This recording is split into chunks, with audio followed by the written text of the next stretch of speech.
Hey everyone, good morning. Both the Boston Marathon bombing and Fort Hood shooting were committed by radical Muslim Americans. But tell that to the FBI. Their latest domestic terrorism assessment doesn't even refer to Islamist terror threats.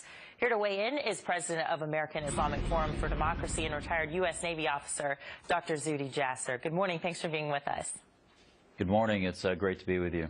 Well, first I want everybody to see what is involved in this list. Here's what the FBI domestic extremist list entails. It says anti-government militia groups, white supremacy extremists, black separatists, sovereign citizen nationalists, anarchists, animal rights and environmentalist extremists, anti- and pro-abortion activists, Puerto Rican nationalists.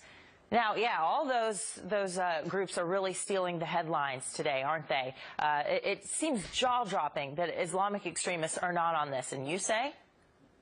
I say, as a Muslim who's dedicated every spare moment I have to fighting radical Islam, you wonder why the voices of moderates aren't getting out. You have basically two major issues. One is clearly the administration and Homeland Security are in a deep state of denial, rooted in political correctness and basically a fear of engaging the ideology. They're just afraid to engage it. Secondly is, this really is a sign of the deep, profound influence of Muslim Brotherhood legacy groups and the Organization of Islamic Cooperation lobby in defining the language that we use in this debate. I mean, abroad in the Middle East, they call themselves Islamists, and yet we can't even use that diagnosis to call them.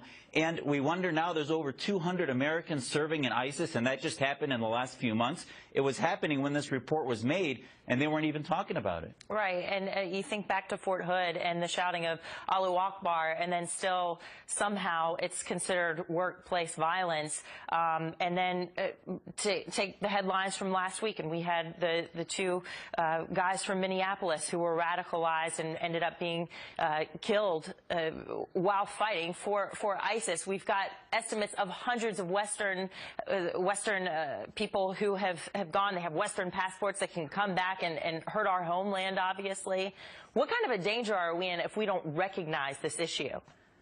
We're in danger of continuing to be in a whack-a-mole program where we continue to do the same thing in an insane way without learning the lessons that we have because we aren't engaged in solutions. The only solution is to engage in Muslims that fight against this Islamo-patriotism that pulls our Muslim youth into movements like ISIS, Hamas, and other radical groups and pulls them back into American nationalism, British nationalism, Western loyalty. And unless we engage Muslims like our group that has a Muslim Liberty Project or our American Islamic Leadership Coalition to have a seat at the table, America is going to be more a threat than ever before. And I'm sorry, this report is a pre-9/11 mentality, and Muslims who are fighting for reform are being left in the shadows because it's as if there's nothing going on within the House of Islam, and the OIC lobby and the Muslim Brotherhood groups are driving American policy today. Dr. Jasser, why do you think more Muslim groups aren't speaking out like you? You obviously have a unique perspective being Muslim and having served in the United States Navy.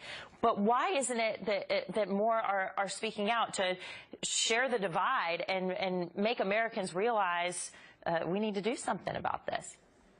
Because the government doesn't want to engage Islam and Muslims. It wants to no problem exists, so we don't even exist. But we exist. We're making statements. If they listen to us, you'll hear more of our voices. Okay. Dr. Zuhdi Jasser, happy Labor Day. Thanks for being with us today.